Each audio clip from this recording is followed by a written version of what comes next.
Good evening, and happy St. Nicholas Day. My name is Terrence Sweeney, and I am a theologian in residence at the Collegium Institute and editor at the Genealogies of Modernity project. Collegium is an institute at the University of Pennsylvania dedicated to enriching the studies of the humanities and the Catholic intellectual tradition at UPenn and beyond. One of its initiatives, co-sponsored with the Beatrice Institute, is the Genealogies of Modernity project, a project meant to explore the origins and meanings of modernity, as well as considering other possible modernities. In the 1940s, the novelist and poet Claude McKay, recently converted to Catholicism, wrote a poem with a simple open line: "I turn to God for greater strength to fight." McKay then, and since, was accused of converting to Catholicism as a kind of political retreat into a spiritualism within a reactionary church. But McKay certainly didn't see it this way, nor did his interlocutors, Dorothy Day and Ellen Terry, nor their friends across the Atlantic, the Maritains and Marie Magdalene Davy, or Dietrich von Hildebrand, nor the writers and artists in Paris in the 1920s and through the 1960s, in this incredibly fertile time of Catholic thought and culture. What did they fight for? In part, they fought neither to retain the liberal modernity that seemed to be in retreat between the wars, nor the terrifying modernities of fascism and communism. They fought for a different Catholic modernity and for a different modern Catholicism. In the past 20 years, there has been a flourishing of books looking at this period between World War I and the Second Vatican Council. These books looking at things like the relationship of Catholicism with modern human rights, the relationship of Catholicism with phenomenology and the rise of continental philosophy, and things like the development of cosmopolitanism. In each of these books, take up seriously the question of the relationship of Catholicism and modernity, and as Genealogies of Modernity puts it, other possible modernities. We have here with us tonight three authors of some of these best books of these past 20 years. James Chappel, professor of history at Duke University and author of Catholic Modern, The Challenge of Totalitarianism and the Making of the Church. Brenna Moore, professor at Fordham University's theology department and author of Kindred Spirits, Friendship and Resistance at the Edges of Modern Catholicism. And Father Stephen Schloesser SJ, professor of history at Loyola Chicago and author of Jazz Age Catholicism, Mystic Modernism in Postwar Paris. It is my honor to welcome all of them, especially since I have a distinct love for all three of these books, as well as some of their other writing. So it's really great to have them here with us tonight as we consider mid-century Catholic modernism and lessons we may be able to learn from it today in our own tumultuous time. We will begin with James Chappel. James, the screen is all yours. All right, can you hear me? Yeah, okay, all right. Hey, everybody. I'm James. I'm James Chappel, teach history at Duke. I'm very happy to be here. I want to begin just by thanking Terrence for hosting, and I think coming up with the idea and inviting us, and the Collegium Institute for hosting everything, and also to Emmy Brown for making this all run smoothly. This the Zoom webinar space is not something I know how to create. This is something that Emmy is doing a great job putting together. So thank you for that. I think that I'm going to try to keep my remarks pretty brief, as I think all three of us are, so that we have plenty of time for Q&A with y'all. I mean, one thing about this sort of space is I can't really tell, who's here. If I looked out and saw a bunch of first-year undergraduates, I talk one way. If I saw a bunch of divinity PhD students, I would talk another way. So since I can't tell who's here, I'll try to just give a few thoughts, and then I think all of us want to be really responsive to what's on y'all's minds. So what we're thinking about today in various ways is the confrontation of the Catholic Church with democracy, fascism, genocide, and war in the middle decades of the 20th century. And we're doing that because, it's very interesting in its own right, but it's also a moment that I think speaks to us in a number of ways. We are living now in the 2020s in a period when capitalism is in crisis. Liberal democracy, especially, is under assault. Things that seemed really obvious 20 years ago just aren't anymore in terms of what the global order is going to look like. So I think that this has a lot of echoes of this kind of interwar moment in the Atlantic world, of a sense that sort of anything can happen, the best or the worst. And in that case, what really happened, as you know, is the worst. And so I think a lot of people are returning to these years to try to learn some lessons, to get a kind of sense of what happened and what went wrong last time liberal democracy was really in question. So in my short time today, I want to talk through how the Catholic Church, the kind of biggest religious organization in the world, reacted to this crisis, how it contributed to it, both its cause and its resolution, both its kind of genocidal resolution, but also the kind of liberal democratic resolution after 1945. Catholicism plays a really important role in both of these. And I think it's important to think through that now, because I think whatever is going to happen in the next 10, 20, 30 years, religion is going to matter how religious actors and institutions participate or not. Religious actors and institutions have a number of choices to make, which I think are going to play a really important role in how we combat authoritarianism and climate change and things like that. So, I wrote a whole book about this. There's a lot to say about how the Catholic Church responds in these years. I should go ahead and say, just because Stephen and Brenna are kind of different sorts of historians, that I'm a kind of political and intellectual historian. I'm really interested in how the church and Catholic ideology coheres in political parties and trade unions, things like that. So I have a couple of kind of headline points I want to give you.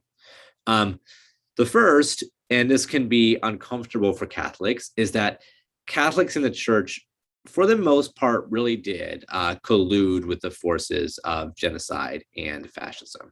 I'm choosing my words carefully here. With a few exceptions, I'm thinking of places like Croatia and Portugal and Austria.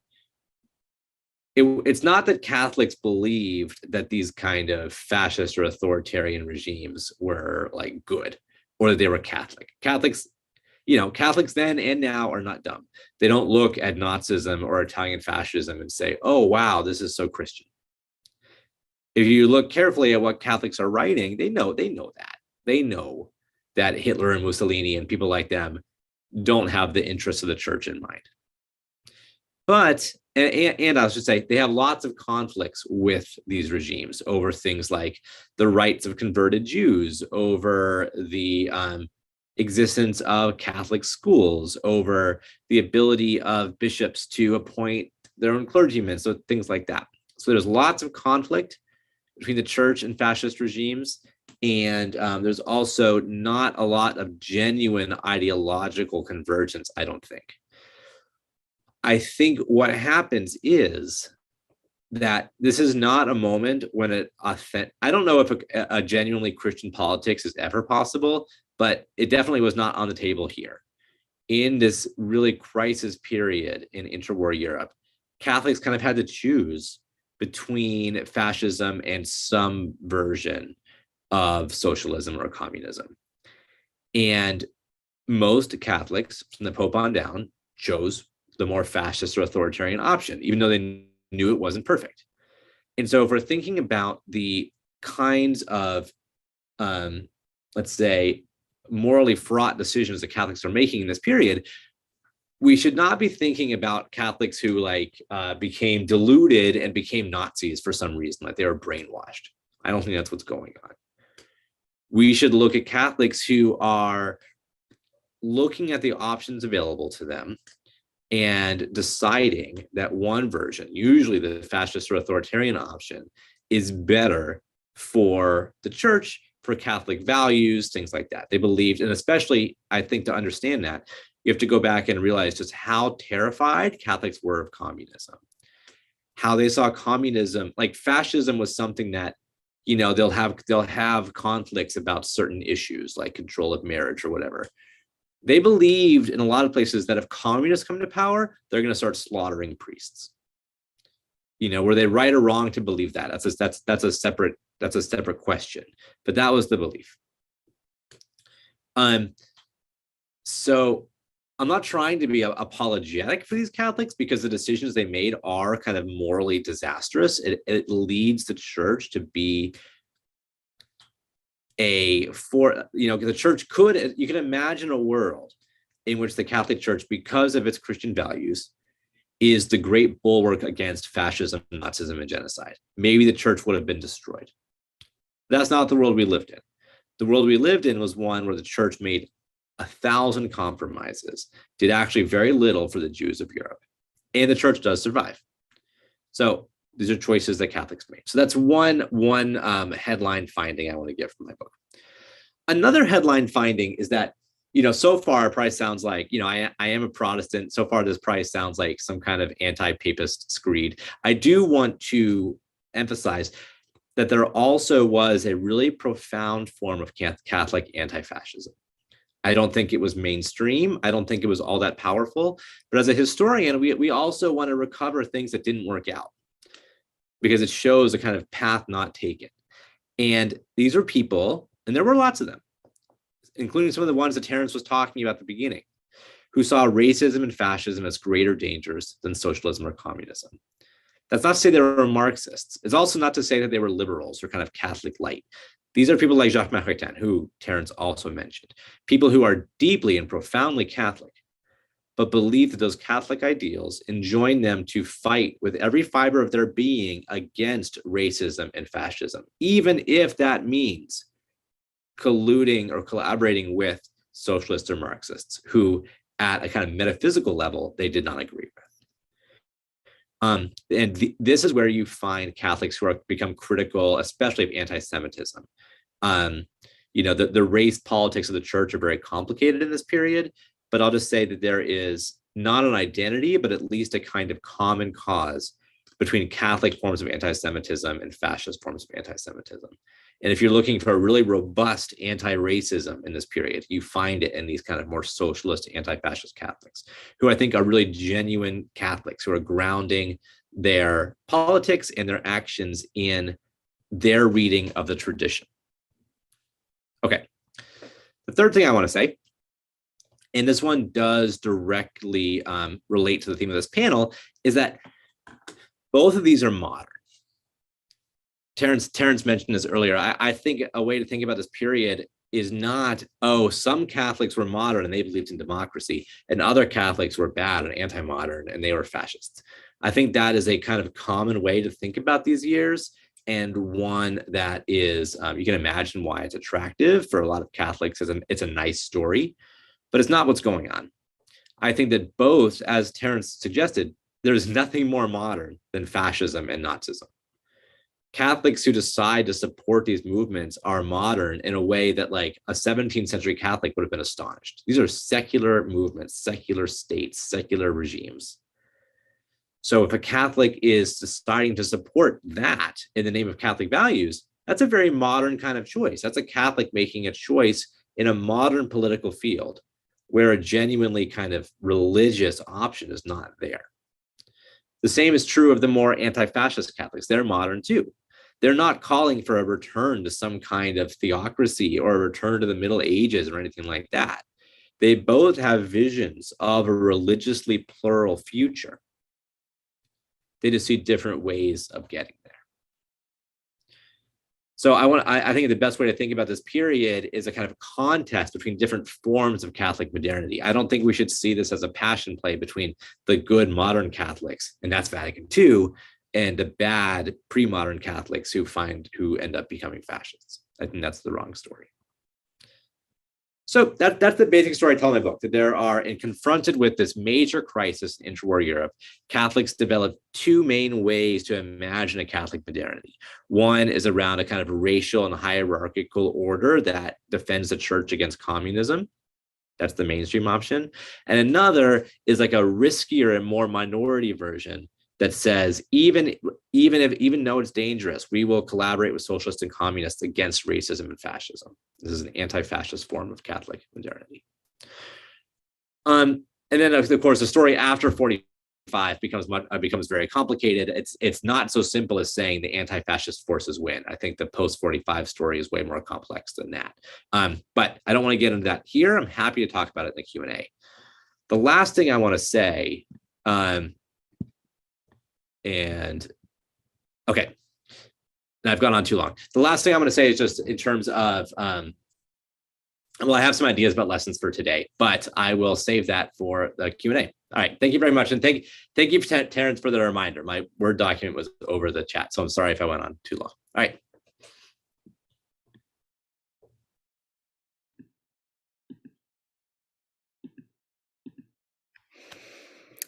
Hello, everybody. I'm Brenna Moore. Thanks so much, James. It's wonderful to be on a panel with my colleagues, James and Stephen, whose work has both really influenced my own. And thank you so much, Terrence and Emmy, for organizing tonight's conversation.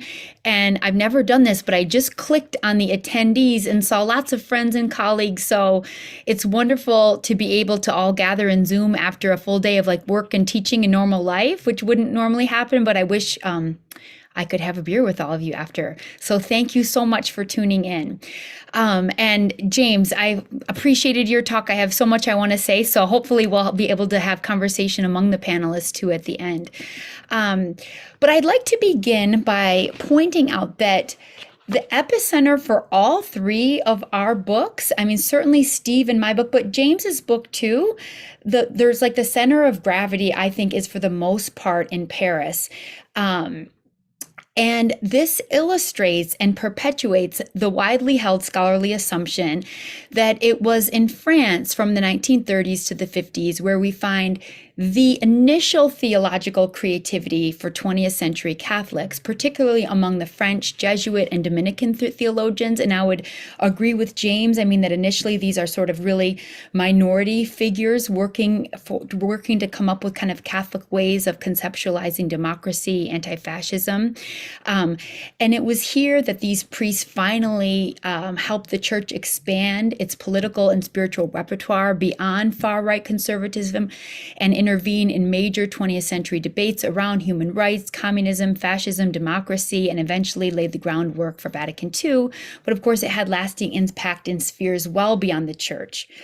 But when it comes to this like standard narrative of Catholic intellectual history that we all share, the more diverse voices, the voices of women, people of color, topics of religious difference, come much later after the 1960s when we get to feminist theology, liberation theology, post-colonial thought, or when we get to writers reflecting on Catholicism from elsewhere, certainly not in Europe.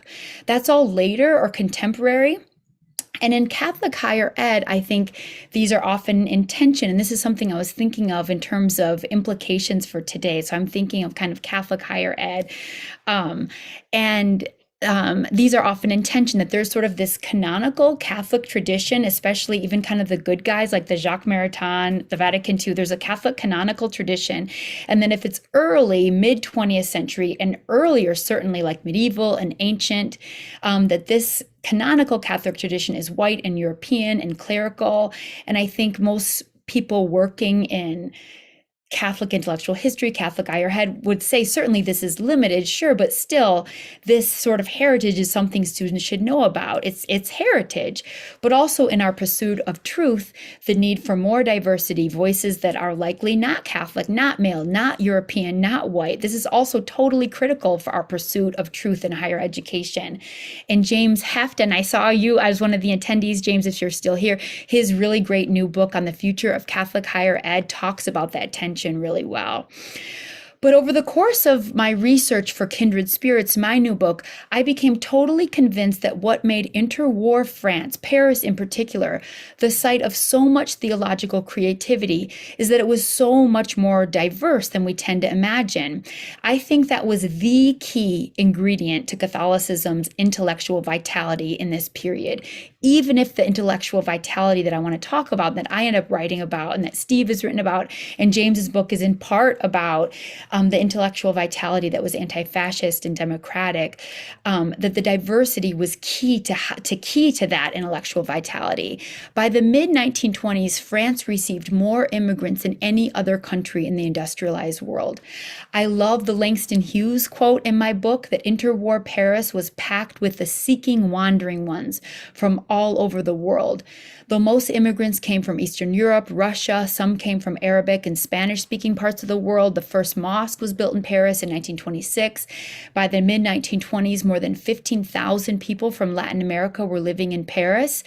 It was a unique setting for what emerged as Black internationalism too. African-American artists and writers came to France from the U.S., fleeing racist violence, but also they came as laborers and conscripted soldiers from the Francophone colonies in the Caribbean, in Francophone Africa. As Brent Hayes Edwards notes in his work on diasporic Black internationalism, Paris is crucial because it allowed boundary crossing conversations and collaborations that were available nowhere else to the same degree. Now, I'll say a little bit more about this, but certainly I would agree with James. I mean, we don't want to romanticize any of this or exaggerate the scope of this reception of this internationalism. There was a totally robust, intense xenophobic backlash that was maybe more mainstream, but I'm positive that you would not have Jacques Maritains' creativity without the fact that his house was home to Russian-speaking immigrants, that his was a non-speaking, his wife and sister-in-law didn't speak native French. There was immigrants from all over the world coming in and out of their house, or that he was good friends with the Chilean poet Gabriela Mistral, who helped globalize his philosophy in Latin America. And we don't get Henri de Lubac without understanding that Leon, where the Jesuit seminary was a crucible of anti-fascist resistance because of the large numbers of Spanish-speaking refugees who were in Leon who had fled Franco. So for those of us who think that to kind of bring students canonical Catholic thought is to sort of set aside urgent questions of the history of diversity or multiculturalism, really misses of how creative Catholic thought has happened. It has happened, I think, in context of diversity, and certainly that's 100% true for Paris. And for those, I think, who would assume that Europe has nothing to offer but white supremacy or elitism, brown and Black Catholic artists like Gabriela Mistral and many others did much of their work in Europe and were consistently in conversation with European modernism, along with Black, brown, and indigenous sources that combined to fuel their creativity and their resistance. And I think this points me to other Catholic modernities that might break apart some of our entrenched or habitual ways of thinking about kind of heritage versus diversity and kind of Catholic intellectual history. But let's be perfectly clear. I think that all of this kind of globalism in Paris is less of a celebratory global faith and more because, Parisian Catholicism was, of course, entangled with the history of colonialism, the church's missionary zeal, and the sense of European civilizational superiority that took place in missionary schools from Cairo to Alabama all over the world, that the inner lives of people all over the world were imprinted with a kind of Francophone sensibility, thanks to these missionary schools that were everywhere. This meant that for many non-Europeans, French literature, philosophy, spirituality was normative, something they were trained to see as beautiful all over the world because of colonialism. Many came to Paris looking for that, and the successful writers and artists were already bilingual. This colonial starting point should begin any discussion about global Catholic intellectual traditions. But colonialism doesn't have the last word. As I said, in Paris, we see contributions of Jewish emigres, Black artists, writers, Spanish-speaking poets who collaborated with French-born priests, philosophers, sometimes to forge anti-colonial spiritualities, philo-Semitic worldviews, and sensibilities alongside this very robust xenophobic Black backlash to diversity. They work to reclaim Catholic heritage from the many, many Catholics in Europe who responded defensively to the presence of newcomers in France, who appealed to the Christian roots of European identity, hoping to create a firmer sense of us and them with kind of white Catholic Catholics on the inside with its imagined homogeneity, spirituality on the inside, and everything else, Muslims, Jews, immigrants outside.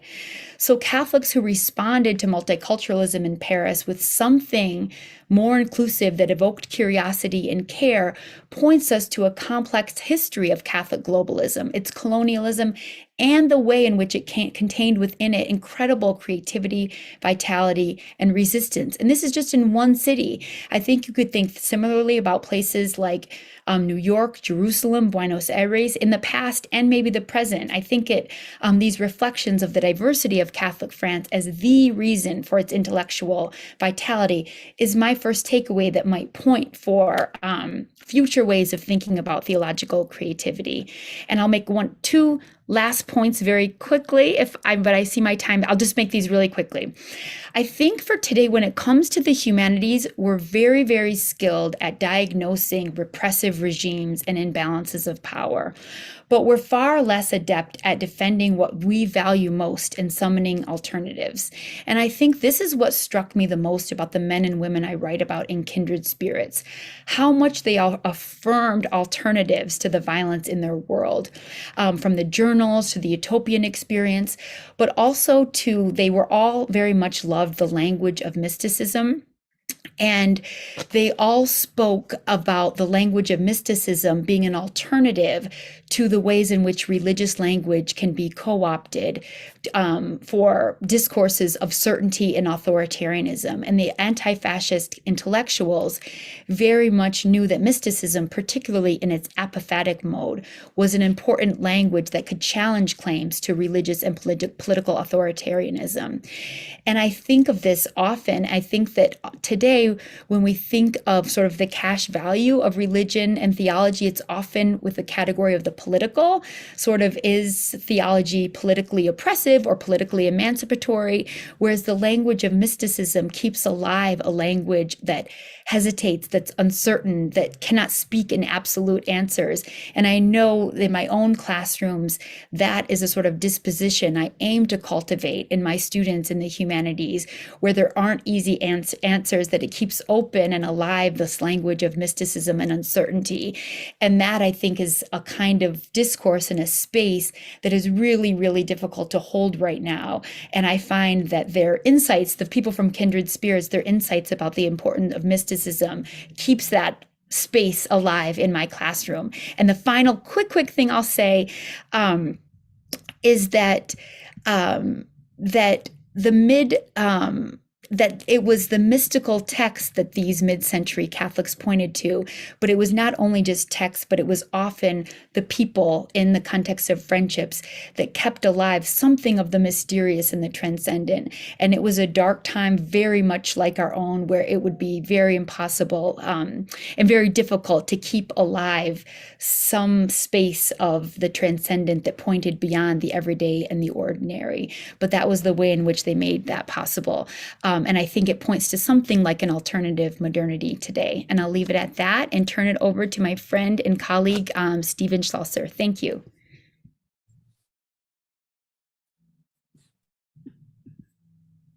Thanks very much. And I want to join both Brenna and James in thanking Terence for the panel and for what I think is just a terrific concept and title, and to Emmy for her assistance putting this together. I want to talk about Jazz Age Catholicism, which came out in 2005. So I'm grateful that Terence called it a recent book, but I guess that depends on what you mean by recent. But its roots are even farther back. So when I was 19 or 20 years old, sophomore in college, 1978, I was taking organ lessons, and my organ professor passed on to me a piece by the French composer Jean Langlais. And I think Emmy might be putting a link to that YouTube in the chat. The piece is called Incantation for a Holy Day. It was published in 1949, which makes it exactly the mid-century midpoint.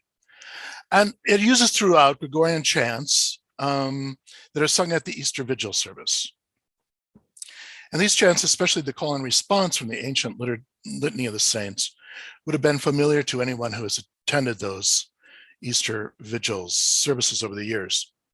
Normally, they're sung by unaccompanied voices in quiet, calm, an evocation of centuries of steady reassurance.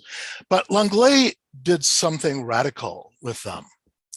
His incantation is a very long improvisation on these familiar chants, but he embeds them in loud, sometimes ear-splitting, crashing dissonances and syncopated rhythms. So what was originally quiet, calm, peaceful, reassuring, comforting, is transformed into a tsunami of sound that is powerful, terrifying, exhilarating. In a word, modern.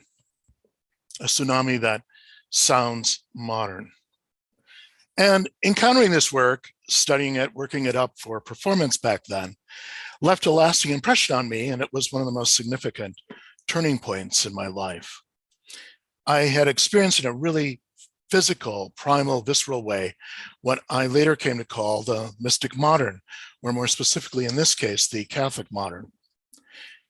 The mystic modern, as I see it, is a reimagination of what we mean by religious experience and religiosity itself, reimagination of what the world is, and even of what God is. It is no longer quiet, calm, and comforting, no longer familiar, dependable, like those chants of antiquity.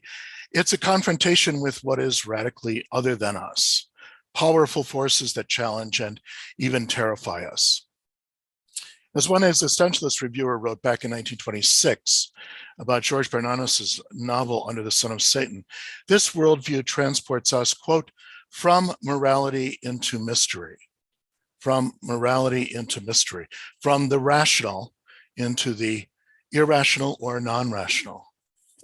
So my book, Jazz Age Catholicism, was an attempt to lay out how this worldview was developed as a response to the cultural catastrophe of the First World War. And in it, I looked at specifically 4 expressions: the philosophy of art of Jacques-Henri Maritains, the literature of Georges Bernanos, the visual art of Georges Rouault, and the musical compositions of Charles Tournemire, who was the teacher and the predecessor of Jean Lenglet, whose incantation for a holy day started the whole thing off. The book is a long and winding road, I admit it, and I realize it's easy to get lost in the various forests. After many years of teaching and trying to lead students through it, here's how I would summarize its main point. In this worldview, the mystic modern or Catholic modern, the protagonist is typically going to be a polluted figure. To restate that, in this worldview, the protagonist is typically going to be a polluted figure. But the opposite way, the protagonist is going to be against purity, categorizations, order, against the kinds of comforting, calming, reassuring religiosity so typical of the pre-First World War period. So, for example, in the music of Tournemire and his school, the protagonist is going to be dissonant, not consonant, disturbing and challenging, not comforting. In the literature of Bernanos, the protagonist, for example, in the Diary of a Country Priest, is a priest who will not be winning any Pastor of the Year awards. And you can compare Graham Greene's Whiskey Priest in The Power and the Glory. In the visual painting and the engravings of Georges Rouault, the protagonists are going to be prostitutes, criminals, ruthless circus figures, and Christ. In a wonderful line from Annie Dillard, when you read a Catholic novel, it's going to be really, really dark, really, really dark. So that's the worldview. Why was it particularly Catholic? As I try to show in Jazz Age Catholicism, this mystic modernism depended on the Catholic philosophical position of hylomorphism, the Greek for matter and form, hule morphe. The most popular representation of this is the traditional Catholic doctrine of transubstantiation, seeing the consecrated host as the body of Christ. In terms of matter, we perceive bread, sight, touch, taste of bread. In terms of form, invisible form, we affirm Christ. This is a great oversimplification, but hopefully you can kind of get that point.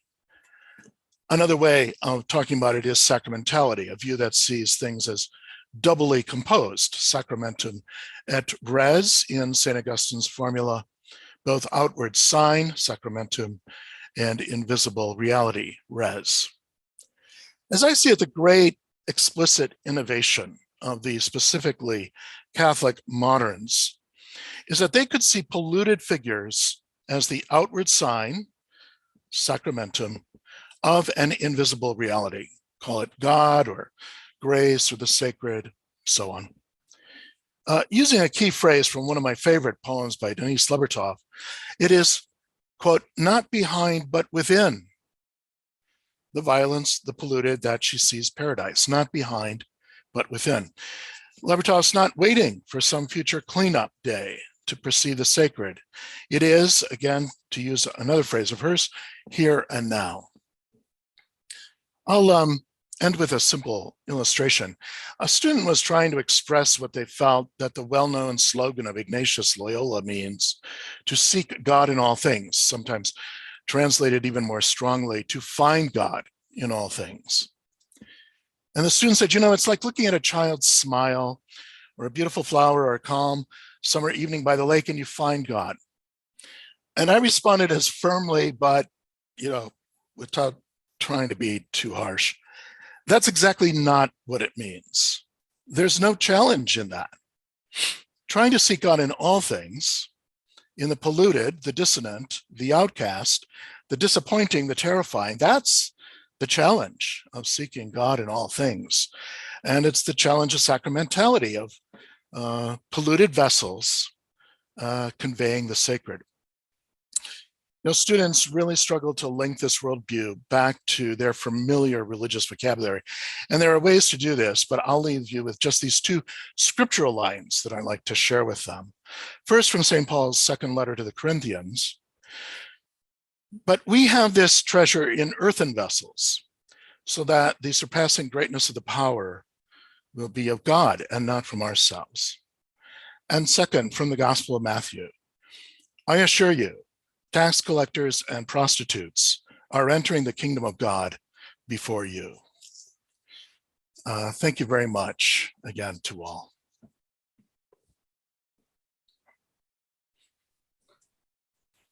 Well, thank you. For our attendees, you can, there's a Q&A chat box. I see some of you already found the Q&A.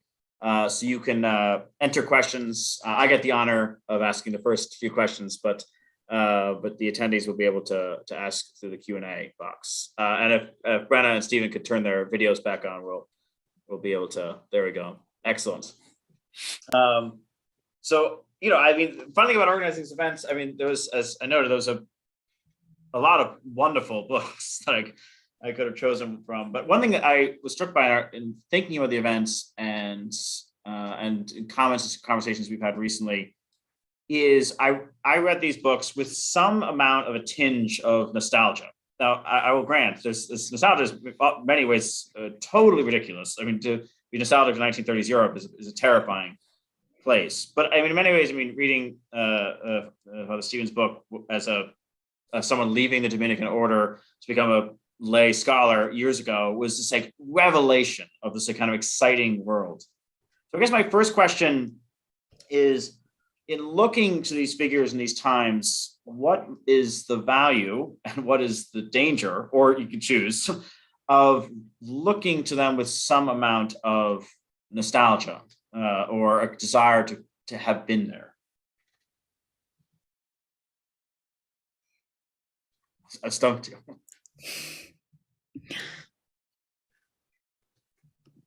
I think that's a great question, Terrence.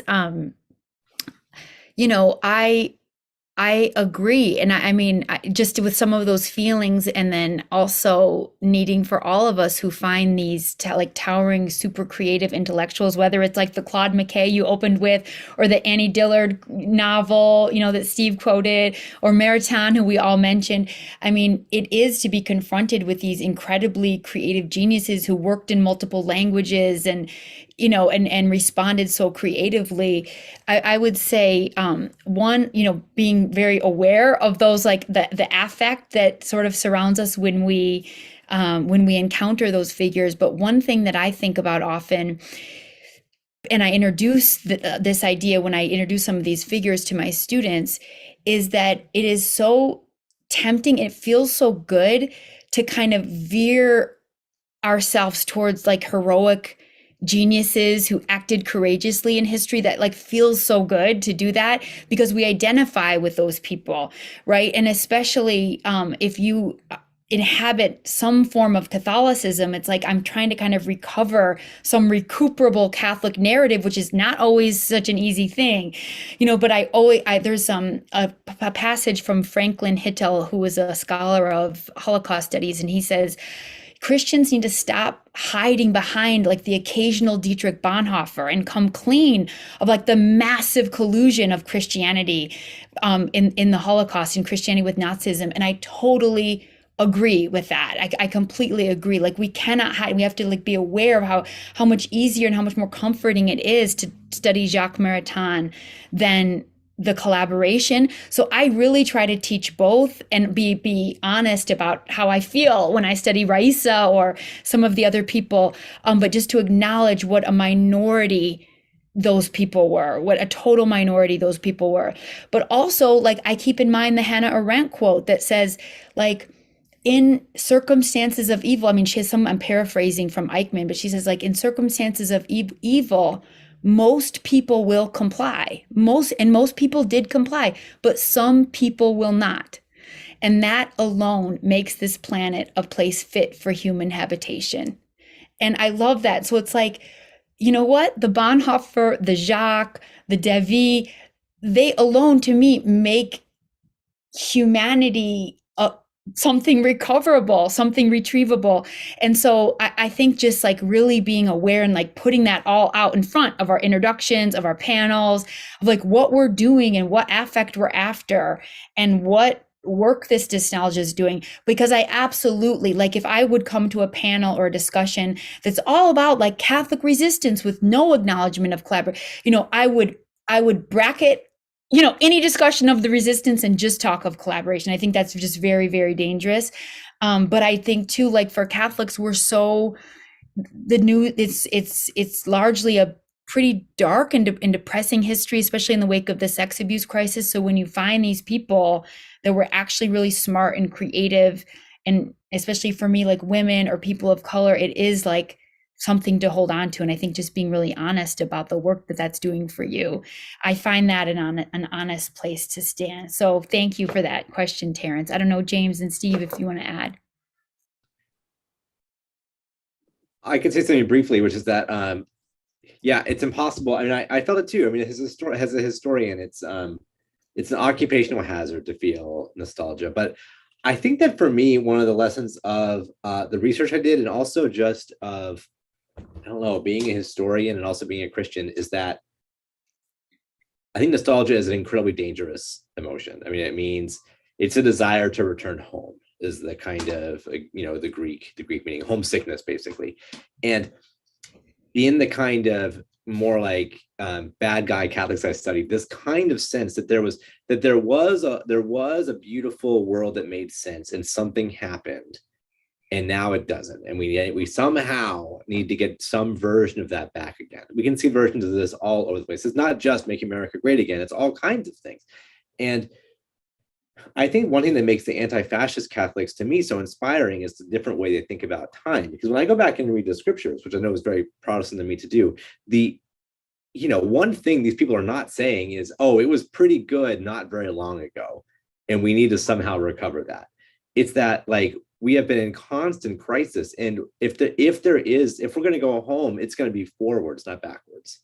And to me, that is like the more properly Christian way to think about time, but also the way that like these anti-fascist Catholics, they were not nostalgic in these ways. And so, yeah, I feel it too, but I feel like I'm always trying to snuff out nostalgia.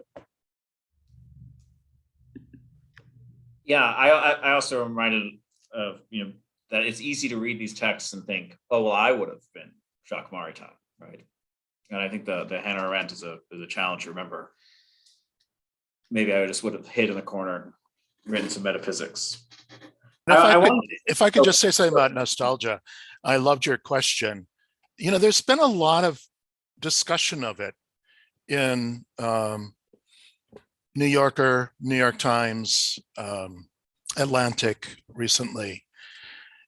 Nostalgia is really dangerous, I think, and people have been discussing it in terms of the pandemic and the desire to return to a normal that in retrospect looks fabulous. Although if we think about the way everything has fallen apart in the last 2 years, clearly it was not that fabulous beforehand. I think James had said at the very beginning, different kinds of historians, and James is a political historian and so on. As an intellectual and cultural historian, I think what I'm always trying to do is, regardless of what was going on at the time, and every year I teach a course on the 1920s, it's just brutal, frankly, as a decade. I'm always trying to dig into those productions, those philosophical, musical, artistic things, and lay bare why I think they are works of genius and why they give us sustenance in really bad times. Yeah, maybe I'll just leave it there. I don't want to. No, that's great. Thank you. I guess a second question, maybe actually a little bit inspired by something that Brenna said about historians and the work of, we might think of a kind of a negative critique or deconstruction or something along these lines, certain kinds of ways of doing genealogies. But I guess in the sense, what Brenna said about the kind of historical work in a kind of positive register, in the sense that not only to critique, but to construct something. I guess my question is, I found that a fascinating idea, because so often when I look at the genealogical histories, it's about like finding the negative thing behind what might have been a positive thing. And I guess what is the role of something along the lines of what Brenna was saying there, the kind of positive constructive work that maybe shapes your books, or perhaps also didn't shape your books?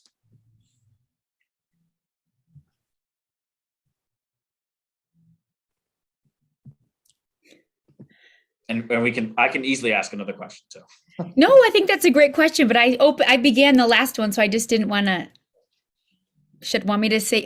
I'll just say something. Go ahead, James. It looks like you're ready. Well, I just to spare you going first twice. I'll just say I completely agree with what Brenna said. Is that there is something about there's something going on with sort of historical or humanist reason right now where it is extremely critical. And you can imagine why, right? We live in very challenging times, and but I totally agree with Brenna that it's imperative on us to, to have positive visions, which is different from political strategies, right? Like I don't know how to have a political strategy. I could opine on Twitter like anyone else, but I feel like it is incumbent on us as humanists to be able to articulate some kind of vision of human flourishing that feels plausible, like in the year 2021. And that's one reason why I guess I appreciate this event overall, is that probably like all of us here, I get so caught up in Omicron this and Putin that, and I feel sort of just buffeted. And these kind of slower frequency questions about what does it mean to live a human life, after the Enlightenment, I don't know. I mean, I feel like it's always worth asking those questions. So, and having constructive answers to them, which I feel like, we have not always done a great job at, nor have I.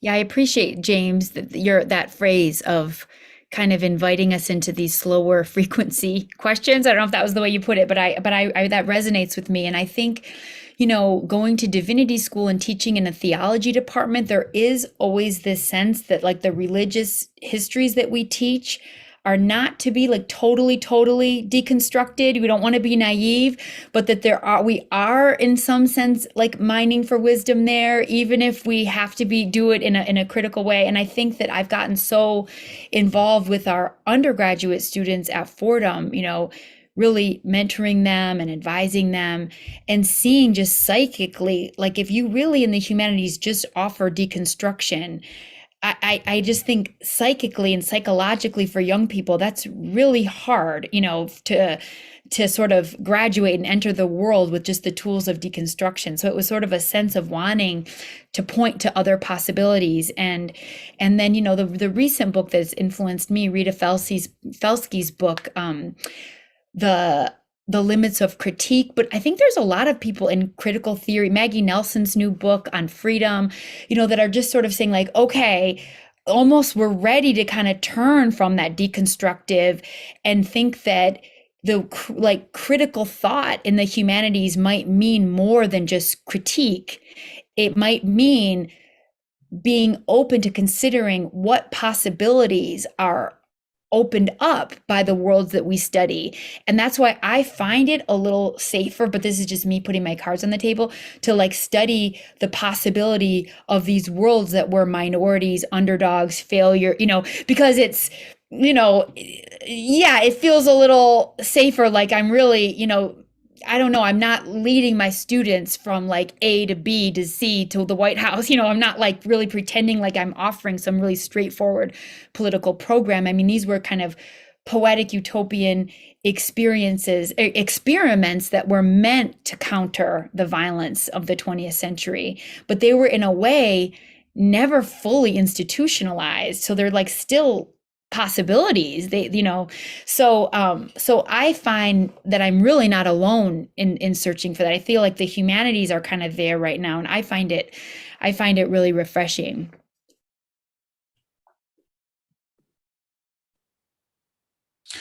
I was struck the other day, if I can get to New York before January 20th, not sure that can happen.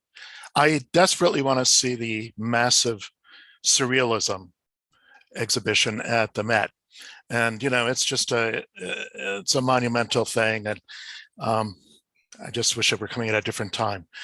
Surrealism, as I note in Jazz Age Catholicism, they're on the same track, surrealism and the Catholic, what I call Catholic modernism. They are representative of a culture that has lost faith in reason and progress and science.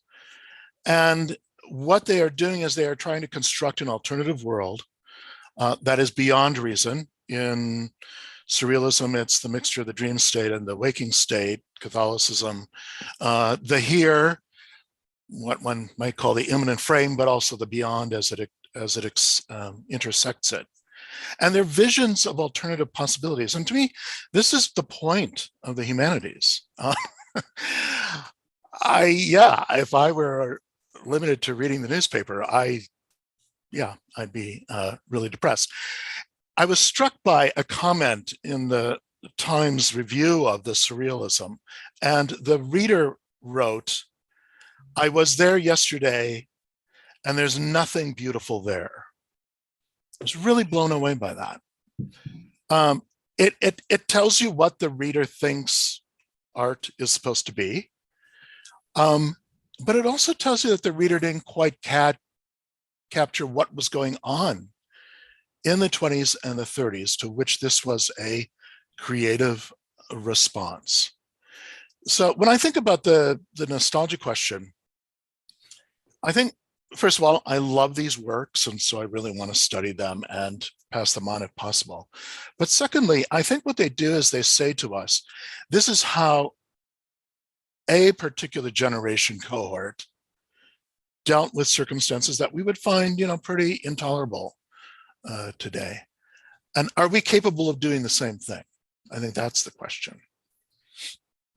Terrence, can I ask a follow-up to Brenna and Steve on that? Sure, yeah, please do. Right. I think, talking about the surrealism thing made me think about another way in which I think a lot of people are nostalgic for this, period in early 20th century Europe is it seems like even though a lot of bad things happened, it seems like it's a period when ideas and intellectuals mattered, and that what surrealists thought and what Jacques Maritain thought like mattered and had some, whether it was good or bad, it had some kind of influence on what actually happened. And I think that a lot of humanists are nostalgic for that and think like, well, in the past, you know, we mattered, and now we may as well just critique all day because no one cares what we have to say.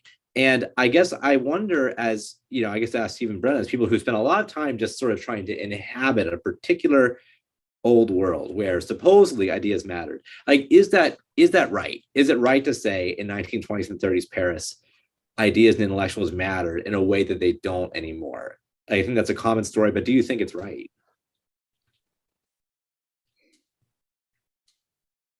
Kind of yes and no. You know, years ago, I dragged myself through that wonderful, massive biography of John Henry Newman.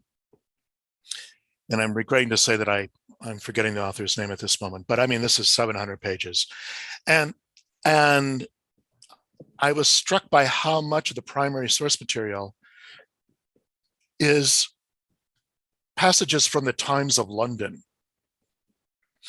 book reviews, theological writings, and so on. And I said, are you kidding? I mean, is this how people used to write in the Times of London? Hard to find that even in a theology classroom today. So I think there is, yes, I think that there is an extent to which widespread culture, at least literary culture, was a little more intense than we have today. If you look at the reviews of Bernanos's novel that I used throughout Jazz Age, it's just shocking to see that this was published in newspapers, you know, and these were not really hoity-toity. These were kind of, you know, everyday newspapers. So I believe there was. On the other hand, I agree with you totally. We shouldn't get overly nostalgic about how many people, you know, when I teach the historiography class, I say to the students, let's think about who could read, who could have the leisure to read, and the means to obtain those things to read. And I think that's always a really helpful question to ask. Yeah, and I'll just say a bit, and then I also just opened up the chat, and there's some great questions in the chat and one of them connects actually to this question, so that this might be a good transition point. But I do think that today in the US, there is a similar robust, super robust intellectual culture. Like, just keeping up with the New Yorker is kind of mind-blowing. But Catholicism does not seem to inhabit that space. I mean, the way in which religious thinkers or themes of religion, mysticism, spirituality don't seem to inhabit the world of like the New York Review of Books, you know, in the way that it did. So like, that's something that I kind of want to introduce to my students. Like, that's kind of where the creative work seems to happen. But like, I think there's incredible, like, I think we're like living in a heyday of journalism, narrative nonfiction, even podcast, television. Just, it's incredibly creative, and I can't keep up with it. But Catholicism is not a protagonist in there, I would say. But this connects to the nostalgia, and there's so many great, cute questions in the chat, but I just have to like give a shout out to my friend Anthony Gadziba's question. Hi, Anthony, if you're still logged in, but his question, which is a really good one, kind of, I was like, had this thought, but I wanted to put it on the table. He says the ressourcement or retrieval that drives important aspects of cultural rescue or religious reforms, doesn't this sort of all involve some sort of nostalgia? Isn't this wistful desire to some degree productive? And I was kind of thinking that too, but I didn't like say that. But there is really interesting works of like even Svetlana Boyn's book, The Future of Nostalgia. I mean, this kind of doubleness of nostalgia, and the way that I think about it in theology is all like theology all happens through some kind of retrieval from the past, and that there is some element of devotion, I think, in that retrieval of the past. But I think the like scholar of the humanities or the scholar of theology or Catholicism or Catholic history, like the work of the intellectual is to be able to maintain the sensibility of critique and devotion together at once. And I find that sometimes those very much warring sensibilities are required, even for looking at one thinker, who can like drive me crazy and be totally inspiring. But I absolutely, for myself too, like the kind of the power of the emotional affective power of devotion, nostalgia, the bond we feel with those that we're studying, definitely inspires the work, I think, to a large degree. And it's very different from critique, and they're both totally key. So thank you, Anthony, for that great question. But maybe we can all just open, I don't know, Terrence, if you want to get to the next. Start asking some questions from the Q&A box. It can't be me asking questions all night. Can I just jump in and say, if folks have not seen Brenna's beautiful little essay, I don't know how many years ago that was, the relationship of Michel de Certeau and Henri de Lubac, and then they had a falling out. So it was a very close relationship, and then they had a falling out. And de Lubac, the sort of the great figure of ressourcement, who really believed you could go back to the past and retrieve it as it was. And to Brenna's point, and maybe Anthony's point, that is a naive sort of position. But the point was, we have all these riches, and let's get back behind the Middle Ages and see what was there. And then Michel de Certeau, who after the trauma of 1968 said, yeah, no, you can't know anything that people knew in the past. Between them and us, there is an unbridgeable gap. And you can see why those two persons had a falling out. And it was very tragic because Certeau died early of cancer and so on. But I've always thought, and I really do owe so much to Brenna's piece on this, that there you have it. There you have the historical dilemma. And in some sense, you go to the past with a sort of naive presupposition that you can know what people thought. And on the other hand, when you really think about it, I mean, how much does one know about them? And that we always, to James's point, I think we have to straddle those two things. History, the discipline of history, I think is it's a slippery craft. The reason I'm thinking about Emmanuel Mounier. Mounier is another of these figures that circulates around our books, and he has this idea that we have to refaire la Renaissance, or redo the Renaissance. And there's something about that seems resonant with this, of like, if the Renaissance is supposed to be a rebirth of the ancient world, Mounier is saying in 1940, we have to like do that again. And so I think one thing that's kind of a thread through what we're saying is that there's a distinction between sort of nostalgia as the longing for a lost home that we can now reconstruct. There are lots of other modalities of engaging with the past, and ressourcement would be one of them. I wanted to start with a question from a colleague of mine at the University of Pennsylvania in the law school, Andrew, who asked, the question is kind of inspired by James's book, but looking at the questions of fraternal Catholicism. And Andrew asks, there's an increasing discussion, at least in some circles, of a religious left in America, and maybe a resurgence of a left in America, period.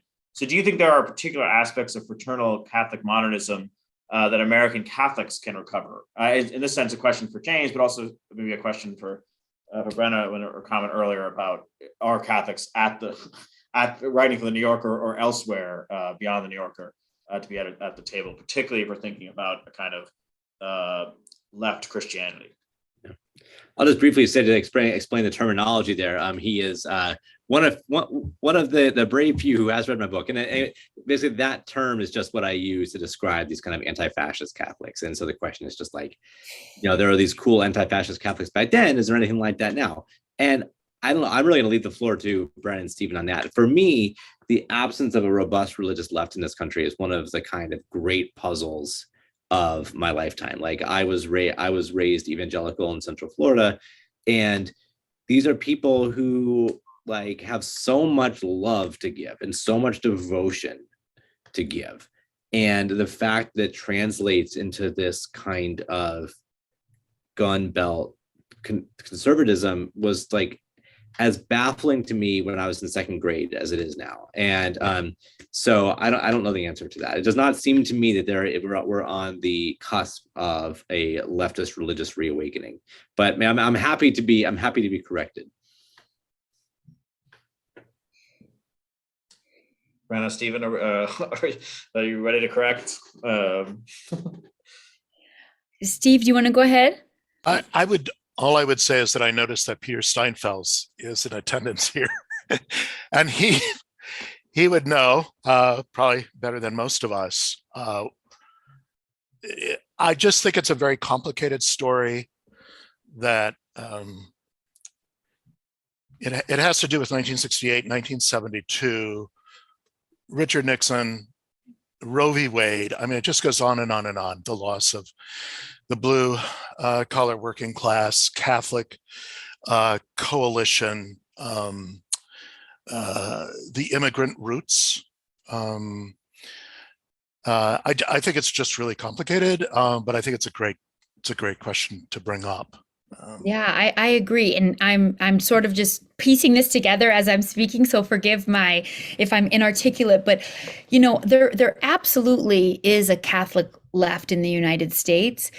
And I have participated, given talks at the Catholic Worker. I'm actually writing another book right now, just a slim book on immigration solidarity in East Harlem, that a group of originally French nuns came to East Harlem to do work of service and solidarity, and now mostly lay Catholics.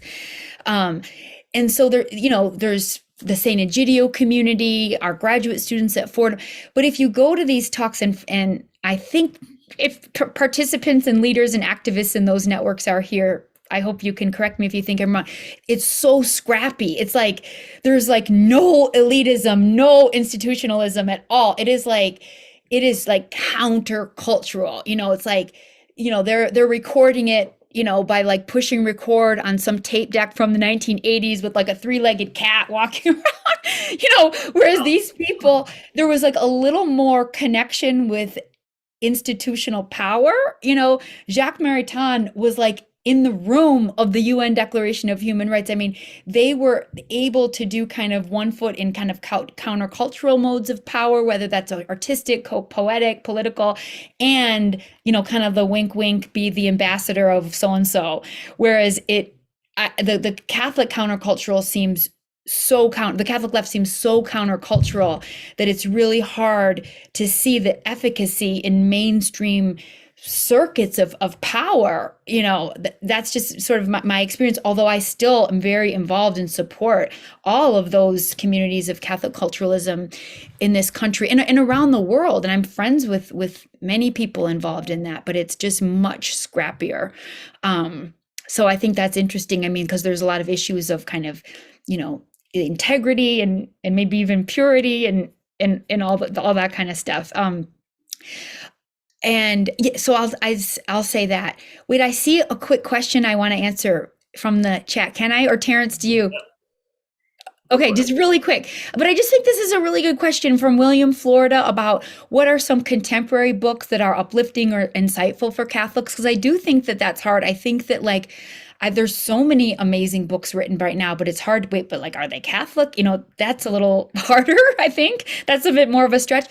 But I don't know if any of you have read Imani Perry's kind of newish book called Breathe. It's a letter that she wrote to her sons. She teaches in African American studies at Princeton, but she's sort of she's a cradle Catholic, but kind of an ex-Catholic or spiritual, but not religious Catholic from kind of the Black South. But she talks about what she sort of wants to retrieve from Catholicism, even if she's not sort of a mainstream kind of churchy Catholic right now. And my students very, very much resonate with it. And it's not so much, it's like the political left, but it's like the Catholic theologies of grace. And really, it's really beautiful. So I would totally recommend Imani Perry's book, Breathe. And then also, I don't know if any of you have read this book. It's a collection of essays called The Great Derangement, Climate Change and the Unthinkable by an Indian novelist, Amitav Ghosh, Ghosh. But it's about how unable contemporary literature, film, art, architecture has been able to assimilate the reality of climate change. And if we were to kind of look back at contemporary art, literature, we might see it as a great like derangement and craziness, like total denial of climate change. But he says there's one literary exception, and that's Laudato Si. And he does this incredible literary analysis of Laudato Si, of like how it completely operates from a different literary imagination than other forms of text and writing. And I find it just really beautiful. And so I find it really uplifting and inspiring to find Catholic texts that are by like not so churchy, institutional, rah-rah people like Imani Perry, or non-Catholics who are kind of in like a, oh my gosh, who would have known? Look at Pope Francis's document. You know, I find that uplifting, and that my students like totally resonate with that. So I would hold up those two, but I don't know, Steve and James, if there's anything else you would point to.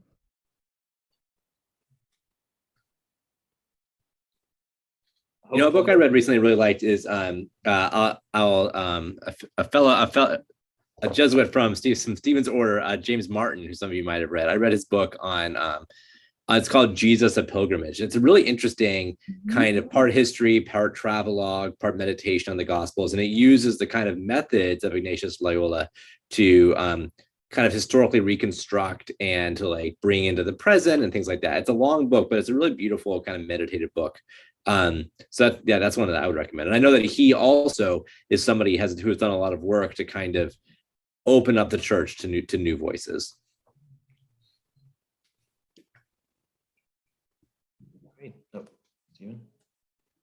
I would just say that both responses by Brenna and James point to something that I have been kind of wrestling with for a number of years, especially in teaching. So to what extent does this have to be conveyed by Catholics, of however you define that?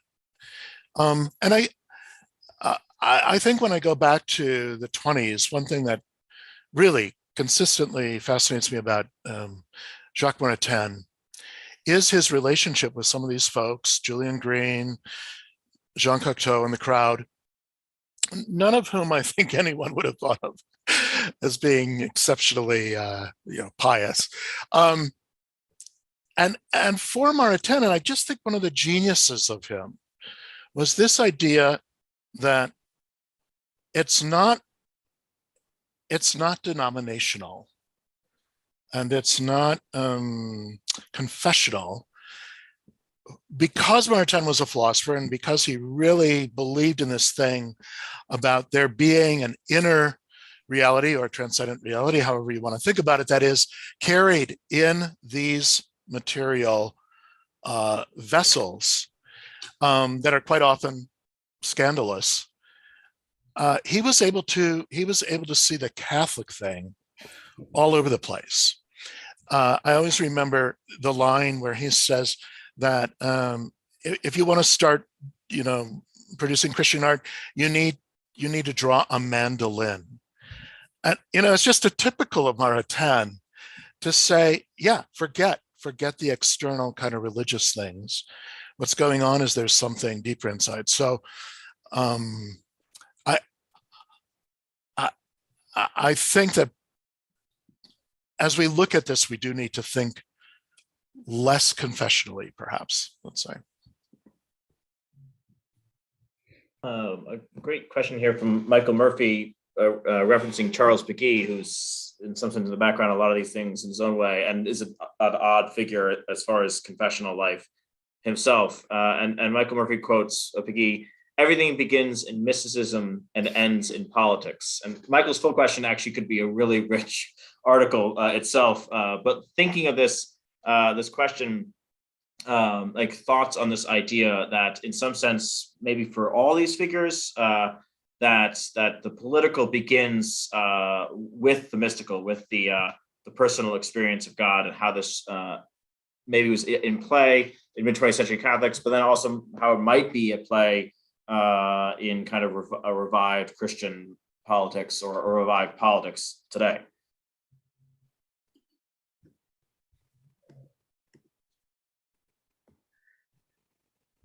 I think that's, yeah, I'm just rereading this in the chat too. That's such a rich, complicated question.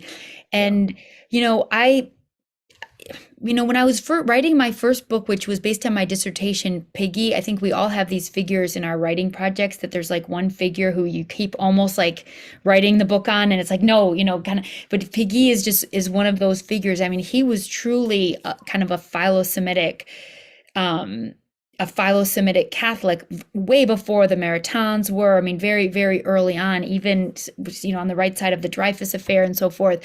But he was also like very robustly kind of a French nationalist. And he, with his, everything begins in mysticism and ends in politics. Sometimes I think about how Péguy himself, but so many of these people, because they had this mystical sensibility, they kind of almost like wanted to swat away any super straightforward kind of political program that would come from their spirituality, their mysticism, their politics. It's almost like as if they wanted to say, what we have in mind cannot be fit so easily in ordinary realms of politics, morality, civil society. They had this mystical in mind.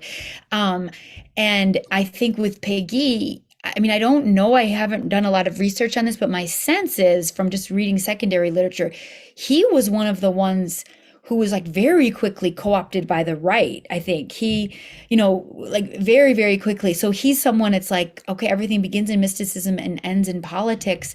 And it is like this mystical political vision that maybe had the potential for something cosmopolitan and philo-Semitic. And it very quickly was evoked, especially his understanding of Joan of Arc and so forth, for the causes of kind of white nationalism in France. But that's nothing really to do with his own life and his own writings. But I know he's sort of like a beloved figure from people from all different sides of the ideological spectrum. But same with Jacques Maritain. I mean, many of these people had very odd afterlives. And I'm sure Steve and maybe James, you too, find yourself at conferences and, I might be excited about like, the cosmopolitanism or like this in latent feminism. And then you're like, whoa, you're in, people are using these people for really, really different political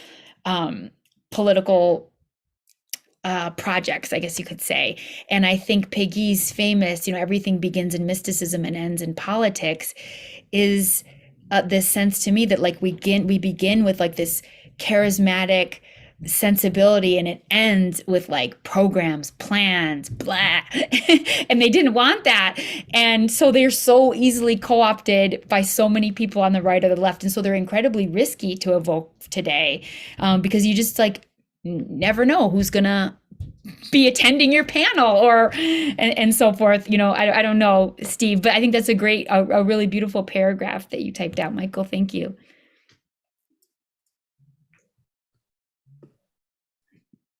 Yeah, I would just echo those things and say that I think it can be kind of easy to think that what Péguy meant by that, or what we might think, is that there's like a good kind of religion or Catholicism, and that's mystical. That's basically you like sit in your house and read a book. And then there's a bad kind of religion, which is political, which is like you leave your house and do something. And obviously putting it that way is a false dichotomy. But another way to read what Péguy is saying is that exactly what Brenna's saying. Mysticism, however we want to think about it, and mysticism is really hard. I think it's the reason that it doesn't show up in my book a lot, as like I think the most kind of traditional historian here. This is really hard to like translate it into categories of kind of historical thinking about politics and economics and power and things like that. But it does happen so quickly. Like I'm thinking about the history of Marian devotions in the 20th century, which really becomes a history of like kind of anti-communist crusading. And so, I guess what I feel as a historian is that what's going on with an individual and God is like outside of my lights. And what I can see is what Brenna's saying is how quickly those experiences get translated into political projects, many of which are really kind of nasty ones. We have a question from Peter McDonough. So the on cosmopolitanism, right? So we have a lot of this is on the kind of Parisian cosmopolitan scene. But he asks, it's clear that Catholic intellectuals flourished to a degree in France, although some Maritains in particular wound up in the U.S. Right, but why, in some sense, did cosmopolitanism in the U.S. Take a different form, or how does some of your writings connect to the kind of the American scene in the mid-century? I think it's a great question, and I think Brenna's most recent book really addresses that.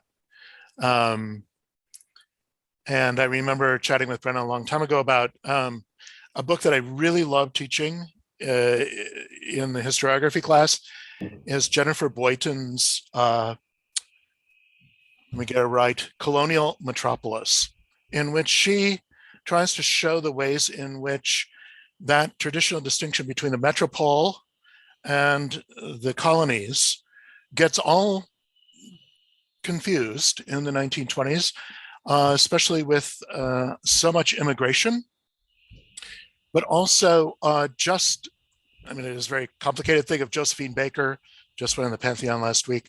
The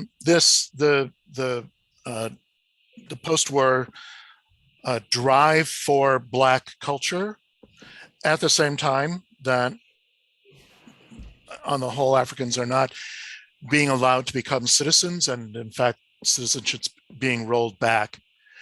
I think Paris is a colonial metropolis.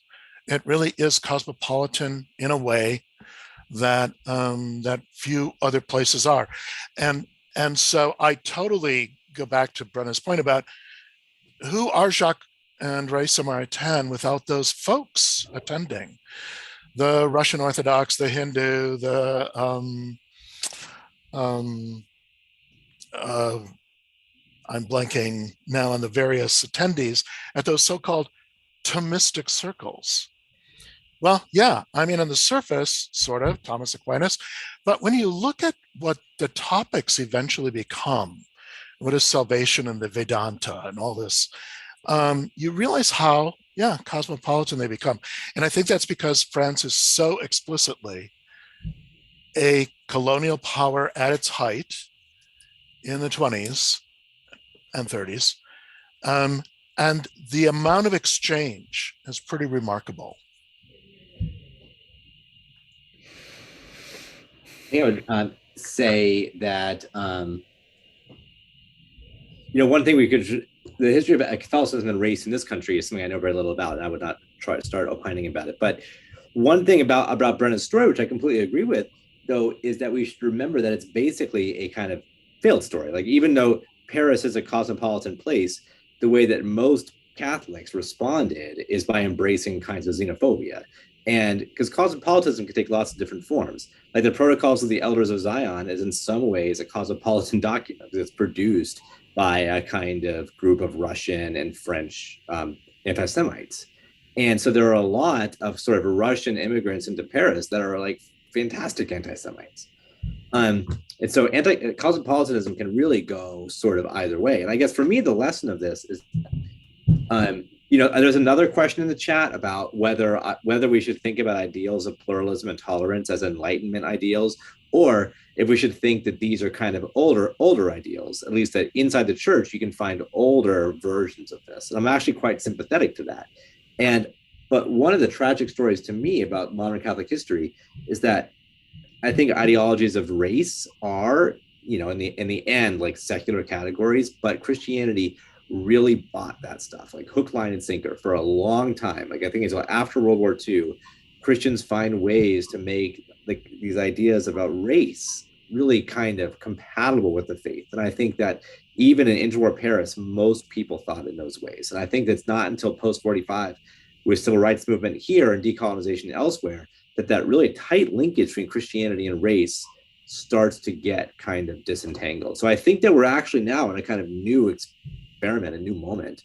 Someone else mentions contemporary Catholicism. Like, we're in a moment now where you have, preachers from Africa in white cities in Paris, or in France, because of a clerical shortage on the continent. So what does this mean for the future of the church? I don't know. This is kind of a novel situation. But I want to say, novel in some ways and not in others. I mean, Augustine is African too, right? But it's something that doesn't make sense in the kind of long, like 1700 to 1950 story of the church.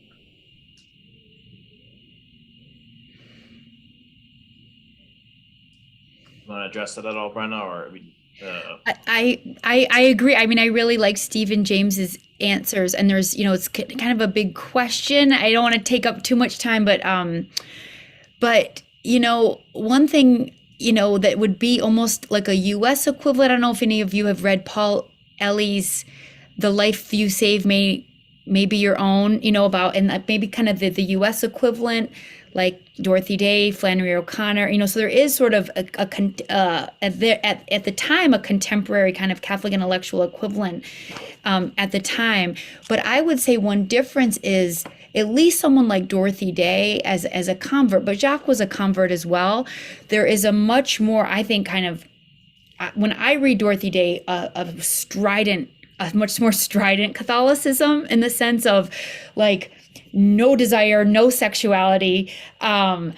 She was there's just like a much more, I don't know, a little more obsequious to the bishops and priests. I think with some of there's, I don't know, a little bit more of a looseness. This could be me just sort of immersed in the French sources more than the US.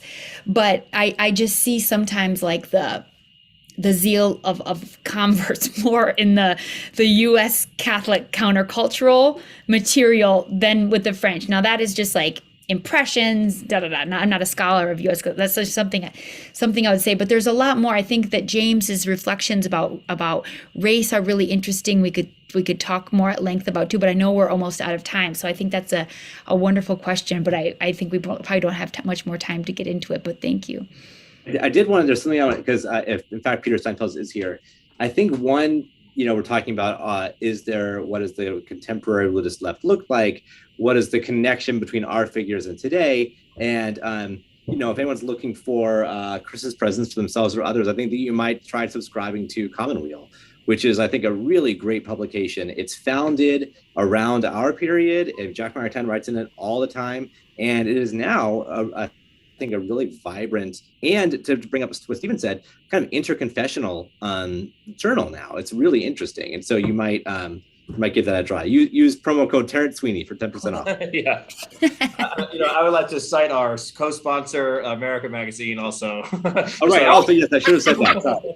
That one is also good. I don't want to run afoul of the Jesuits. I guess this has to be very rapid fire, but what would be one thing, and I recognize the time between when you wrote your books varies and other products, but what would be one thing in a sentence or so that looking back you might change the circumstances of your book today? I guess start with James, and we'll go around.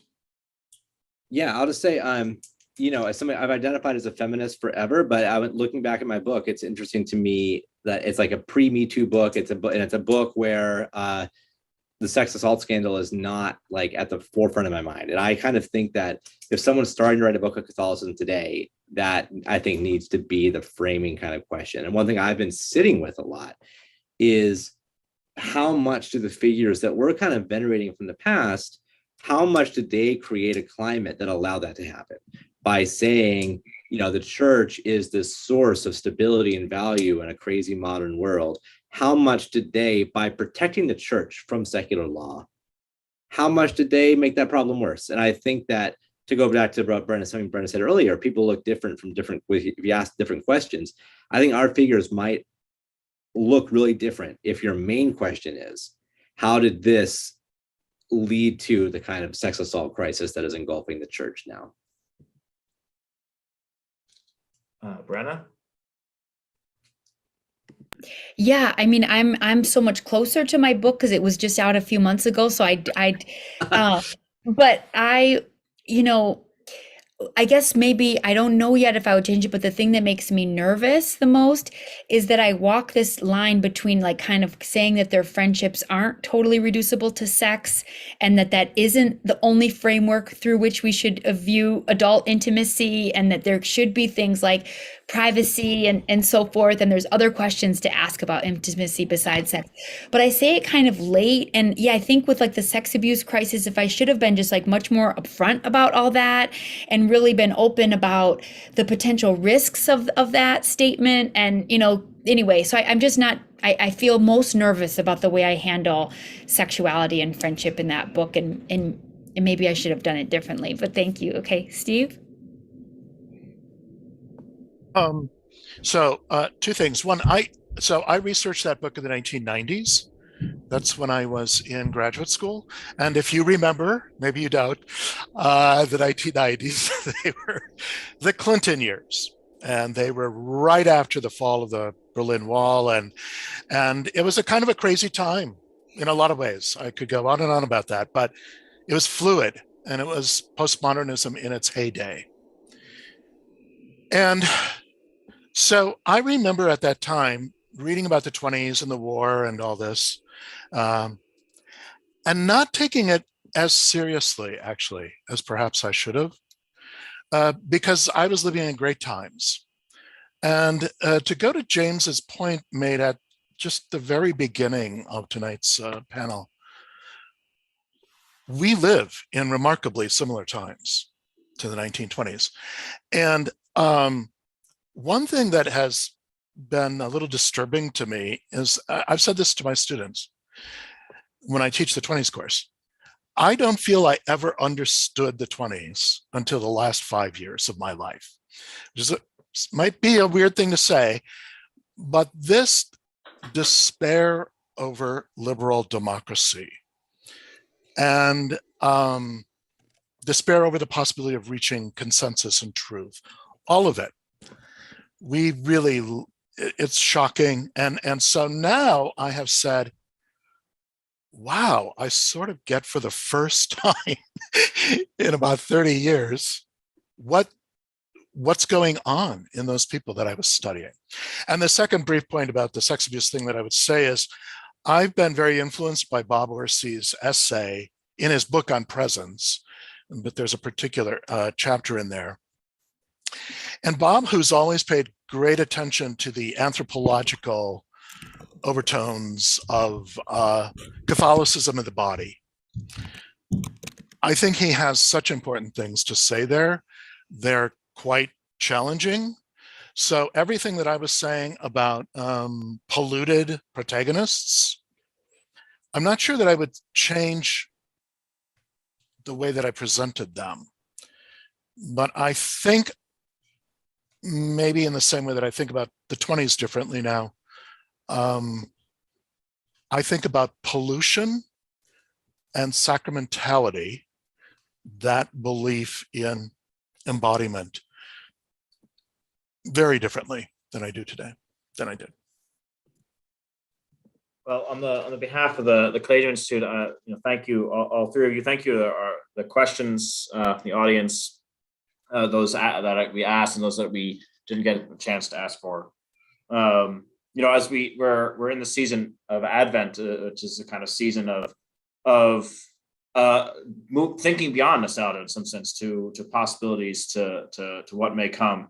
But at the same time, as we think about that, grateful for the chance to think with history to help ourselves kind of make something better. And I think in many ways, the ways we touched on the connections between those dark times, darker maybe, but our own kind of challenge times to think through other possibilities has really been rich. So I'm really appreciative of that.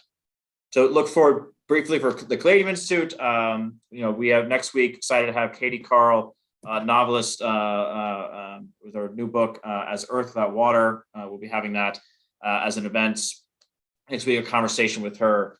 Also wanted to point out, as we're thinking about, referencing a Christian politics, our co-sponsor, Lumen Christi, we're co-sponsoring an event with them called Promoting Integral Human Development, Challenges and Opportunities for the Church and Catholic Organizations. and that's December 15th. So some great things coming up.